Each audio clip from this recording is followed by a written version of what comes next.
Tinubu's 48 ministers to gulp 8.6 billion naira in 4 years. Defense Minister demands timeline from service chiefs. Reactions trail the number of people that attended Labour Party's campaign flag off. Group protest against Peter Obi's visit to Imo State. And we have court strikes out Emefiele brothers' suits against AGF DSS. Details now.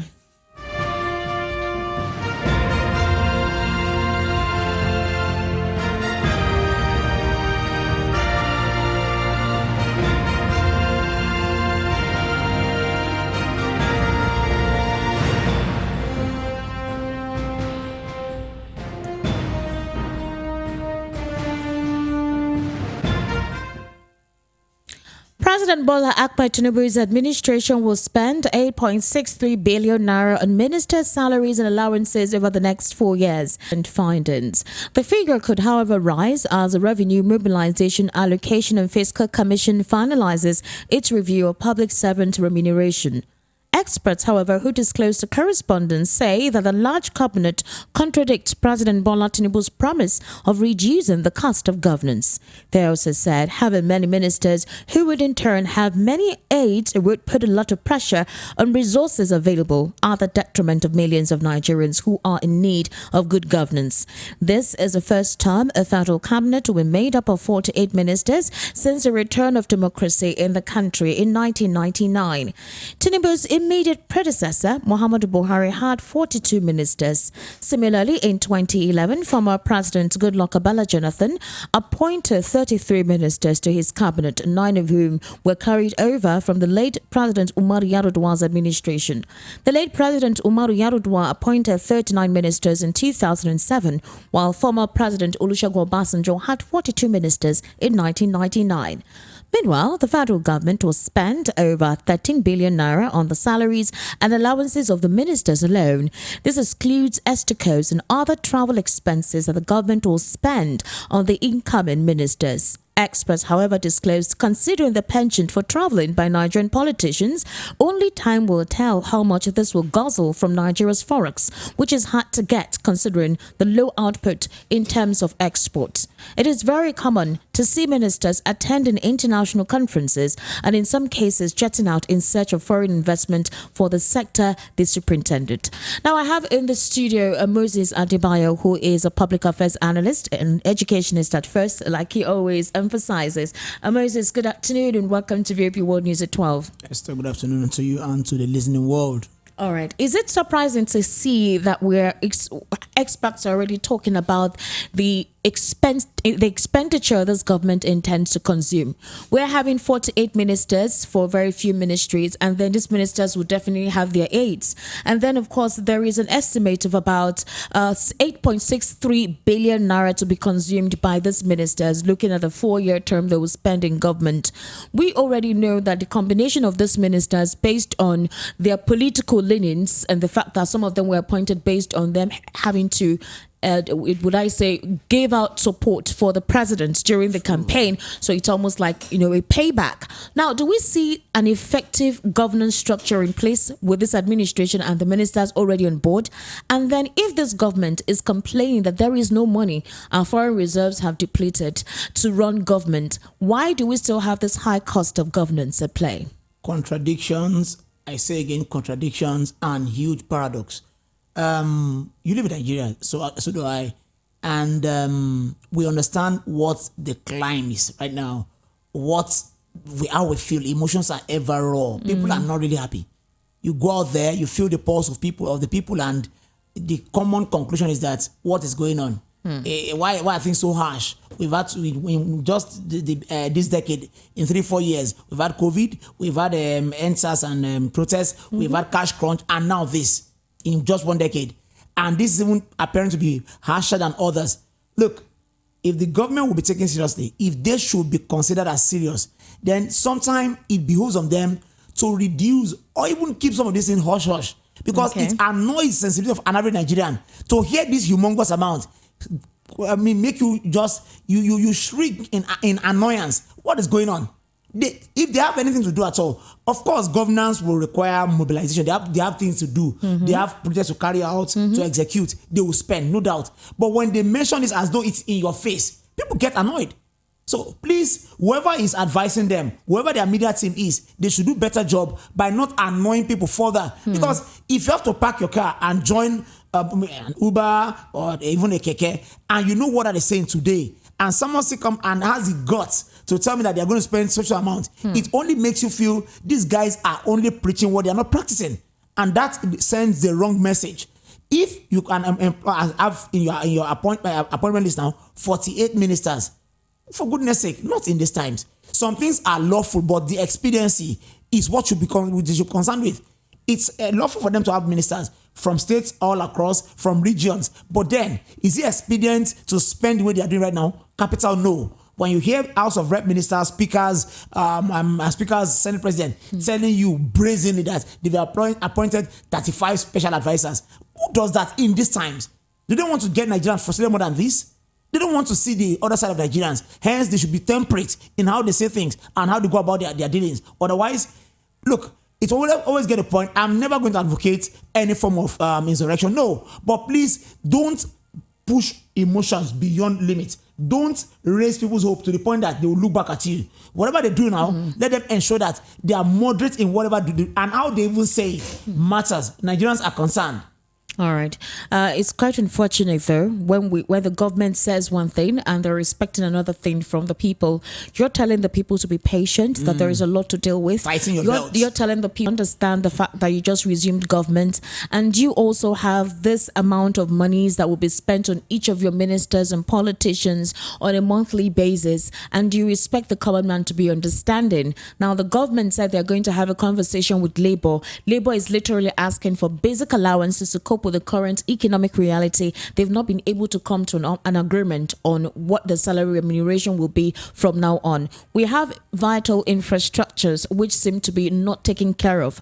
There are no revenues to those sectors, and there is endemic corruption in most public sectors that makes up the Nigerian Federation. Currently, there is also the Niger situation that we may see will take a huge amount of money.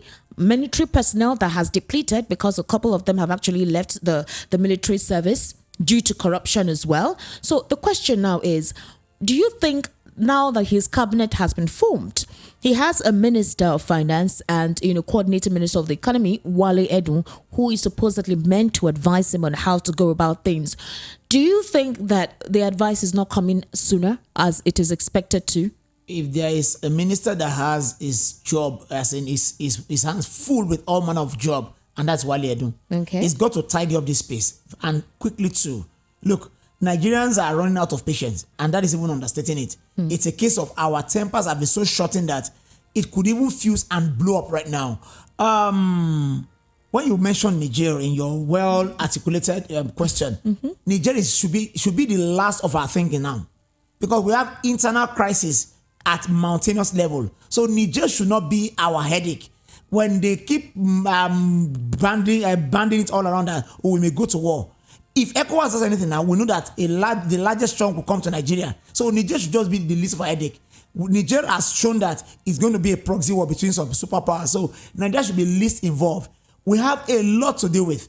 Corruption is still as endemic. I was privy to discuss with a friend not too long ago about the kitchen cabinet of the president. How that the man may mean well, but some of the members of his cabinet, the kitchen cabinet, are extravagant. And I shuddered in disbelief that, does this man know that whatever affects those working around him eventually will tail down to his table? After all, they say the box up on his table. He should be wary of those he's working with, because some of them are so extravagant and they're not sorry about it. And if in these times you don't care how people feel, then you don't belong here. You should not be a Nigerian. Nigerians are not by any means going to see you say one thing and do another thing. No way. You can't tell me to tighten my belt when you are losing yours. You advise me to go on fast, and yet you're having your 3 square meal. It doesn't add up. It's incongruous. So they should live by example, and not only say it, but to be seen, to be living by example. When you hear that they want to buy cars, luxurious cars, many of them are rich enough. Why can't they sacrifice? I wonder. All right. In reaction to that, the Minister of Defense, Abubakar Badaru, yesterday requested the service chiefs to give a timeline and requirements to end the insecurity in the country. He said the timeline will be passed to President Bola Ahmed Tinubu, who he noted will be monitoring performance. Badaru made his statement in Abuja when he and his Minister of State, Bello Matawale, took over the affairs of the ministry. He said he would be engaging the service chiefs as a group and individuals. Now, the minister said the service chiefs would have to forgive him if he crosses the command channel. Matawale, however, on his part assured of collaboration with relevant ministries and agencies to implement programs that would address the socio-economic disparities and often that fuel conflicts. He said the government would work closely with international partners to acquire cutting-edge technology and expertise that would enhance the nation's defense capabilities. So we're looking at some of the techniques deployed. Let's hope that something is done as soon as possible. There's something I actually want us to talk about, which is concerning the recent campaign flag off in Edo State and Imo State. Now we'll start off with Imo State because the proximity is quite close. It was yesterday. Now photos emanated from the Labour Party campaign flag off in Imo State, which has captured a large number of people at the event. It is no longer news that the Labour Party, after an outing in Edo State on Monday, stormed Owerri, the Imo State capital, to flag off its governorship election campaign. However, several photos that were shared have captured a large number of people who came out to support the party. Chieftains present at the event include the Labour Party presidential aspirant Peter Obi, the Labour Party governorship candidate in Imo, Nathan Neji Achonu, the Labour Party national chairman Julius Abure, the governor of Abia State Alex Oti, and many other top chieftains. Meanwhile, Peter Obi's, the presidential candidate in the previous general elections, has always expressed confidence that his party will emerge victorious in the upcoming Imo State governorship election. The election is scheduled for November 11, 2023 and will also take place in Bayelsa and Kogi states. Now, Nathan Achonu, the Labour Party candidate, will be competing against the incumbent Governor Hope Uzodinma of the All Progressives Congress during the campaign kickoff in Owerri, the state capital. Peter Obi, however, highlighted that the party's reputation for delivering results is about achieving excellence. Now, in Imo State, under the governorship of Hope Uzodinma, Imo State has experienced unknown gunmen attack, every form of insecurity, as you can say. Economic activities have been stalled. Investors have actually declined. Most banks don't really operate unless indigenous banks. I don't want to mention them because of branding. So it's been quite a southeastern states. A couple of critics have said that the individuals who are conducting these nefarious activities are not necessarily Igbos by indigene, but rather some possibly northern bandits or Fulani headsmen who are trying to wear a different face or a mask by acting like they are indigents who are acting as non-state actors. However, there's a particular insert I want you to listen to, and it will set the premise for the question I want to ask for Hope Uzodinma as a candidate and how there is a possibility of him winning these elections concerning the reality in Imo State. And this was about this insert you're going to listen to is from an analyst on one of the monitored radio station. I wanted to take a listen to that and then we'll proceed from there. Non-state actors. None. Armed non-state actors. None. That were brought in by the government of the state in the guise of, or in the name of, trying to stem the security challenges in the state. You could attest to the fact that recently the former Niger Delta warlord attested to the fact. You go to Agua, these are all in the oil producing Uguta local government. Over 300 houses have been raised by persons in a manner that you wouldn't relate to the conventional style or methods of stemming security challenges. Because human houses, structures don't commit crime. What actually commits crime are human beings. So the innocent persons, villagers and communities that are being burnt, what have they done? So there's a problem in Imo State. Elements who are also involved in these problems. But the issue is that the conventional constitutional security agents and agencies in Imo State seem to have taken a back seat and allow these armed non-state actors who are now agents of the state government to take the lead in fighting of security in Imo State. One of the issues at stake in Imo that has been very, very depressing is the fact that you could see the man from Anambra you just had. You could also see the governor of Enugu State, Mba now.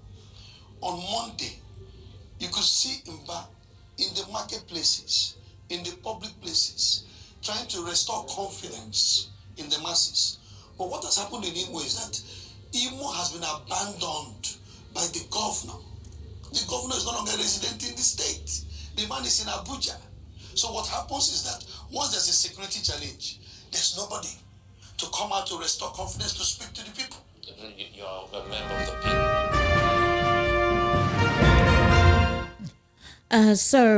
It is not surprising to hear that this is currently what's going on in Imo State. You have a governor who is in charge of a state, who doesn't reside in the state, controls the state from Abuja. When there are security situations, he gets a report from Imo to Abuja and then possibly just gives a command. You are the governor of a state. You are not comfortable in the state that you are meant to govern. You're controlling your state from the capital city. There is a major disparity. There's a vacuum between you as a governor and the people that you govern. You're literally almost controlling a place that is under your purview from another state. So the question is, how do you relate and align with the people that you're meant to govern? And now you are campaigning a second term for this same state that has experienced insecurity, that has experienced a bad economic, that has experienced lack of investment opportunities, no educational structure is in place, infrastructure-wise there is none. So the question now is, how do you see possibility, like an objective possibility, of Hope Uzodimma coming back as governor of the state? Well, ultimately, the electorate will decide that. Let me go back to one of the things you said about the Minister of Defense and Matawale. Yeah, I hope there are no discordant tunes right now. And I think Nigerians are tired of sound bites. Oh, we'll do this. You know, since the government resumed 3 months thereabout ago, we've had all shades of sound bites. The IG came on board. I have both tiger and lion living in me. And the immediately recently sworn in Minister of our FCT. I'm going to do this. I'm going to do that. The Minister of Defense, give me a timeline. We don't want sound bites. We want action. For the phenomenon, I still choose to call him that, Peter Obi. Wherever he goes down, it's like the entire crowd will follow him. Yes. But then I was discussing this with someone last night. Said there are possibilities that Peter Obi may actually not work with Atiku and Kwakwanso as is being rumored. That he would rather stay alone, or if at all he wants to align at all, he will align with Tinubu on a very partial basis. That I heard, of course, it remains a matter of conjecture. He has actually debunked those speculations. But Tanko, one of the spokesperson, has said that there is a possibility of an alliance. An alliance could be that if I back down and you come on board. Exactly where I'm going now. Tanko is a voice you listen to as far as the Labour Party is concerned. Now, if this is eventually the case, then you now have the feeling that some obedience, some staunch followers of Peter Obi will start thinking that if he backs down, what message is sending across to the people? That's it. Because it's not going to be a case of, is it a case of the division? We believe this man, and they have every right to believe it because he's a man known for action and performance. If he backs down because he feels that there could be some horse trading on his part, you give me this, I give you that, then even his followers may start having doubt about, is this man totally for us? Is he not taking side with those we would want out of power in the first place? So these are still in the realms of, as I've said, speculation. I will respect to Hope Uzodimma. Well, politicians will be who they are. Of course, the man that the interview you gave was from a politician from possibly another party. Yes, PDP. PDP, oh fine. You wouldn't expect a PDP stalwart to come and praise Uzodimma to the highest heavens. The Southeast is beleaguered. The Southeast is beleaguered. Thank you for that. Disturbed to the highest ever right now. Not because they can't have a solution, but because some people who collect, now I use the word people carefully, who collect what you call monthly as what do you call this, security votes. Okay. What they do with these things? This humongous amount, because it's in the billions. How do they secure the lives of the people? Because they swear to the constitution. The first thing is the security of life and property. Yes. Do they do that? No, they don't. The PDP stalwart gave his opinion. I'm sure if you hear from the governor Opposite now, he may debunk virtually everything. But ultimately, the electorate will decide. Anyone that takes labor as in for granted right now is doing that at his own peril, because the phenomenon seems to still keep going on. I imagine an House of Rep member winning Lagos. The man, in fact, as at the day he won, his name was checked on Wikipedia. He was missing. And this was because of the OB phenomenon. How much more in the South is when he had landmass victory over there. So if Uzodinma is not is an absentee governor, then that is at some peril, because easily Peter Obi will sway anyone. But Peter Obi should ensure that he gives his followers the reason not to think that is he aligning, because he has debunked it. Yes. But Tanko has said that there could just be alliance talks. The conversation is on. Some persons have said that the conversation was on during the campaign. Possibly there was pressure and the timeline they needed to kick off with the campaign. The question now is this: the judges at the Election Petition Tribunal are yet to give their judgment. Nigerians are actually waiting with bated breath to hear what they would have to say. You can say that again. A couple of supporters for each of these political parties contending the victory of Bola Ahmed Tinubu are waiting as well. The PDP wants to be declared as the winner. The Labour Party wants to be declared as the winner. But now that you're hearing of talks of alliance coming up now, it gives a dissuading perspective. But however, supporters of each of these political parties are remaining, they're stunned on the fact that the judiciary would possibly tally towards their train of thought. What if I told you that I once heard, but I will never confirm it or believe it, that possibly Peter Obi, the Rock now, was actually tacitly, as in overtly supported one way from the camp of Tinubu to cut into the vote of Atiku. I heard that, but I will never believe that. That's another conspiracy. It could be. Yes. It could be. But Peter Obi now stands on his own. In fact, now he can't be subservient to anyone anymore. He has shown to be a man that can stand on his own. Can he be a number 2 to Kwakwanso? Not. No. He even had close about 5 million difference between Peter Obi and Kwakwanso. So he can't play second fiddle to Kwakwanso. He had 6 million plus with Atiku. So now it can't be Atiku's vice. The only reasonable thing we do, you mentioned is, I think Isiguduro, one of the Isiguzoro. Yes, yesterday. How that he advised, if at all Peter Obi should form an alliance with anybody, it should be towards the government. And if that is the case, Peter Obi, as I've said, is a man that showed himself beyond expectation this particular electoral season.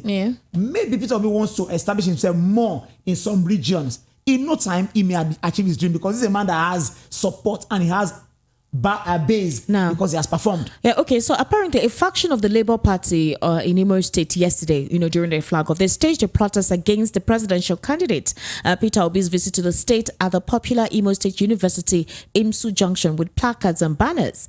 Now, you do recall that the former Anambra State governor and the party chairman Julius Abure arrived for the flag off of the party's campaign for the gubernatorial candidate Ethan Achonu.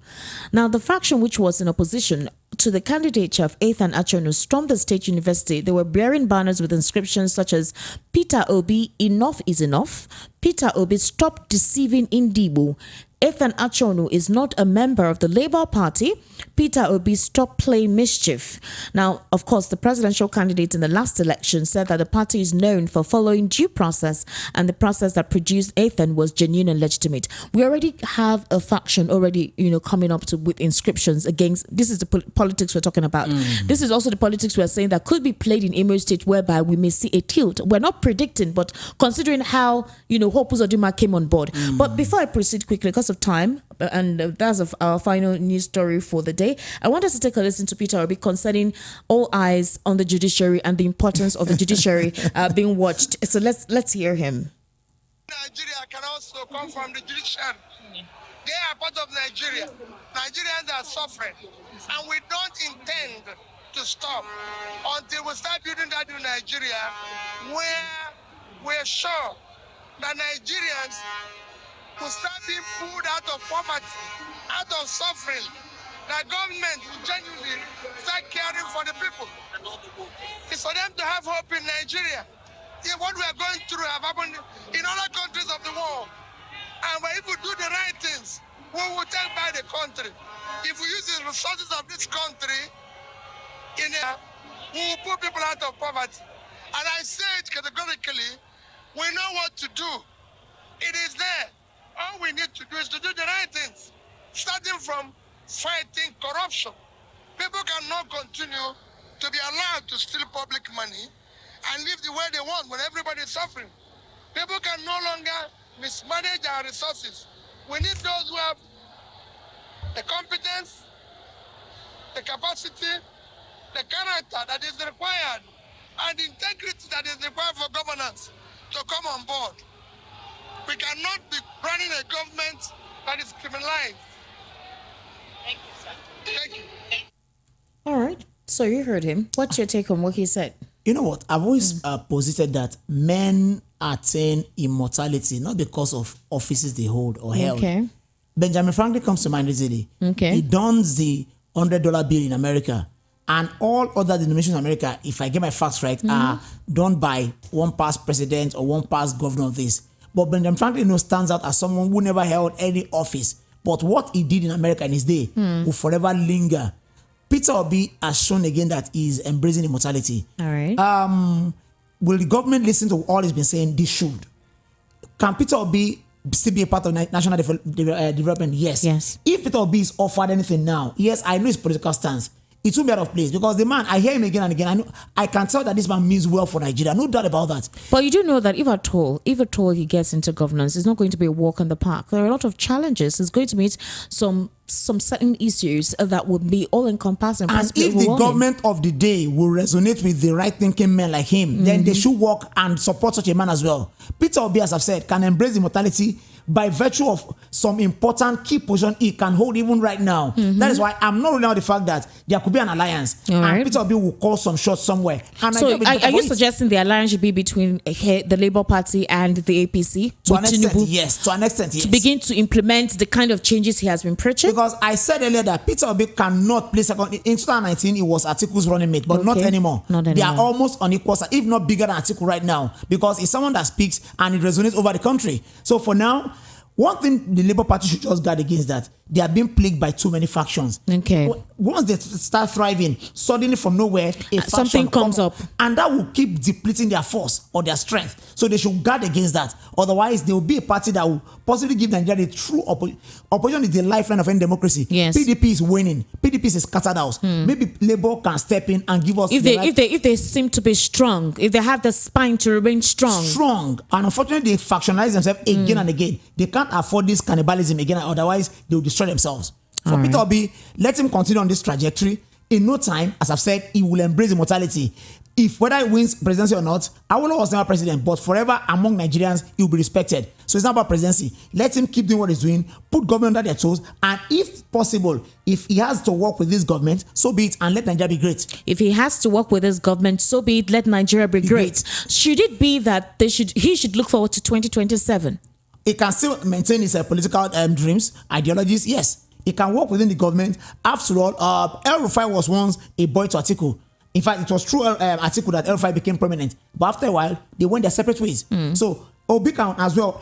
Ultimately, it's not about their personal egos now. It's about bettering Nigerians, our lot. So if he works for Nigeria right now under a political party, he can as well achieve his dreams. All right. Thank you, Mrs. Adebayo, for your contribution on the World News at 12. I sincerely do appreciate your intellectual input. Thank you very much, Esther. Pleasure. All right, you're welcome. To wrap up the World News at 12, here again are the top stories. Tinubu's 48 ministers to cops 8.6 billion naira in 4 years. Defense Minister demands timeline from service chiefs. Reactions to the number of people that attended Labour Party campaign flag-off. Group protests against Peter Obi's visit to Imo State. That's a wrap on the World News at 12. My name is Esther Nwachukwu. Thank you for staying with us. Up next is Matters with Ikami Judah.